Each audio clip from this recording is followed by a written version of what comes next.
Please sit down. You're just going to make the speech longer. Doug, thanks for that introduction. I always learn things whenever I find myself in a group of pole vault enthusiasts. What I would offer today is that I learned that if you want to have a friend, you should be a friend. The way we talk about it in the Army is if you want a friend, get a dog. And I don't have a dog. So thanks for being my friend. First, I want to thank Brian. Thanks for the opportunity. When Megan called and said, hey, Dad, Brian Yokoyama wants you to be the keynote speaker at the National Pole Vault Summit. Yes, was my response. Because although I never vaulted, I've always felt like part of the pole vault ohana, as we call it in Hawaii, because I've worked the standards, driven my daughter from New York to Georgia for a pole vault meet with what people thought was a potato gun on top of my car. Because we're an Army family, Megan has had to, between moves and during breaks, travel sometimes by herself to train where she could. She spent some time with Morgan at New Heights, down in New Iberia, Louisiana. We're from Louisiana. Go Tigers. So, it was good to introduce her to some actual authentic gumbo. And I heard there was also some bourbon involved, but she was only 18, so we're not going to talk about that. But again, thanks for the opportunity to be here with you, to USATF pole vault development. Again, thanks. You don't know how much just joy and fulfillment you've brought, not just to our family, but to the pole vault family, not just through this event, but what you do every day. So please, a round of applause for all those that put this pole vault summit together.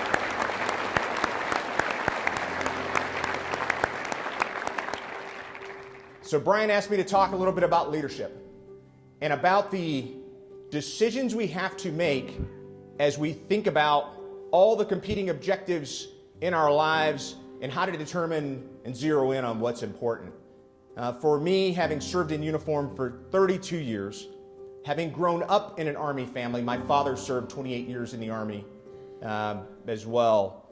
So leadership has always been at the forefront of who we are and what we do.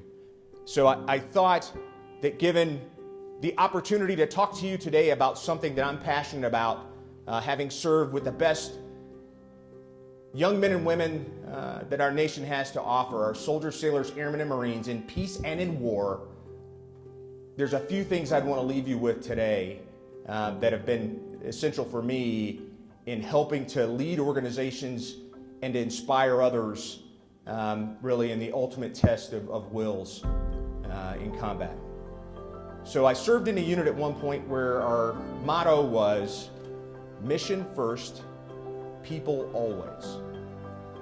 Mission first, people always. So when I think about mission first and people always as it relates to this group, to pole vault, as you think about your role as a leader, whether you're an elite vaulter, part of the staff, a parent, a coach, a 7-foot vaulter who's just trying this sport for the first time. People first, mission always. Mission first, people always. So if you're an athlete, what's your mission? Your mission is really broken down into two things. Your task, which is what you have to do, and your purpose, your why, what you're doing it for. So your task, if you're an athlete, is to execute, to compete, to be fit, disciplined, and motivated, to be a good student in the classroom and on the runway, to execute.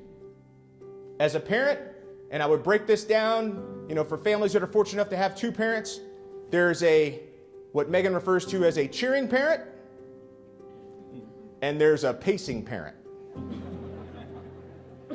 Which parent do you think I was? Call it out. I'm the cheering parent. I am the cheering parent. My wife is the pacing parent. The way you figure out whether or not you're the cheering or pacing parent, the cheering parent is the one that gets the iPhone to record the vault. Because a pacing parent, the screen is shaking the whole time it's moving up and down, and it's most of the time looking at your feet. So I was the cheering parent. So if your task as a parent is to facilitate the excellence of your child. The purpose must be for their overall holistic development. That's what it has to be about. It can't just be about pole vault. It can't. So for those cheering parents out there, it's got to be about the rest of it. For the pacing parent, good luck. Take a break every once in a while. Relax. The worst is when you're not at the vault, right? You're not at the meet, and you're following it on Twitter. The pacing parent can't be that one. Or it's on television, and you're trying to pick up who's on the runway as they run the 5,000 meters on a 200-meter track. Are you with me? Yes, you are. So parents, task, facilitate the excellence of the child, purpose, really for their holistic development, and for the coaches. Coach, your responsibility is transformational leadership for that athlete, because the lessons that you teach them won't be about pole vault. In a lot of cases, it's lessons that they get every day in a steady drumbeat from the pacing parent and from the cheering parent, but it sounds different because it's coming from the coach, the person who educates, trains, and inspires that athlete to be a little better because of their involvement than they would be without. So your task, educate, train, and inspire for the purpose, again, the whole development of that athlete. Okay, so mission first. We talked about mission. Task, purpose. Now we're going to talk about people always. Now the people always part is the part I enjoy, because in the Army we are a people-centric service. It's not about ships, planes, or kit. It's about human interaction. The human interaction in pole vault and in the pole vault community is amazing. The energy, the inspiration, the electricity around pole vault. And it doesn't matter if it's a vault, event in a junior high meet or a club meet, where kids aren't going to clear an 8-foot bar, or if it's our professionals here who are going to clear 19 feet tonight. Really, it's about the spirit of pole vault. It's something we learned from Megan's first coach, Randy McConchie. Randy, are you in here? We saw Randy. Where's Randy? There he is, towards the front. Okay, Randy was a volunteer coach at Hayfield Secondary School in Megan's first of 3 high schools, because we moved around a bit. Randy used to buy poles with his own money. He was a volunteer coach. He would drive those poles to practice, and then he would try to recruit kids from other events to pole vault.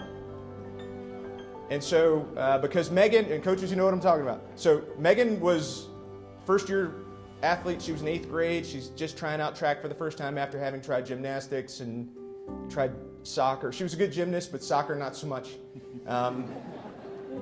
We got time for that later. But she was like a fish to water when she found the track. And so she was really involved in about 6 different events that they were trying to teach her as an 8th grader. And then coaches, pay attention, especially young coaches just trying to figure this thing out. The difference between her being at the long jump summit, which there isn't one, and the pole vault summit, popsicles. So when all else fails, bribe with ice cream. And the rest is what we call in our house pole vault history. So Randy, thank you. It's coaches like Randy who volunteer their time, effort, and energy in the spirit of pole vault that really makes all of this possible. At the time, we didn't really understand it because it was our first foray into the pole vault family. We moved from Northern Virginia to New York. Megan's last meet before moving was a state meet. She was a freshman in high school. She did pretty well that day.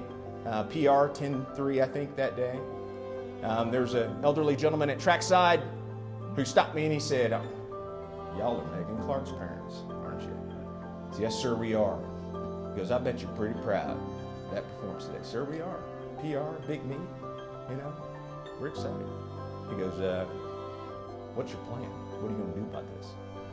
I said, "Well, she really likes this chicken soup at one of the Italian restaurants near the house. So we're going to go celebrate and give her some chicken soup. It's going to be awesome. And the guy goes, no, son, that's not what I'm talking about. You need to continue to figure out how to make her a better pole vaulter. And this is an amazing talent. We need to cultivate that. I'm like, we? Who are you with? He goes, I'm with the pole vault family. All of us. I wish I knew who that guy was.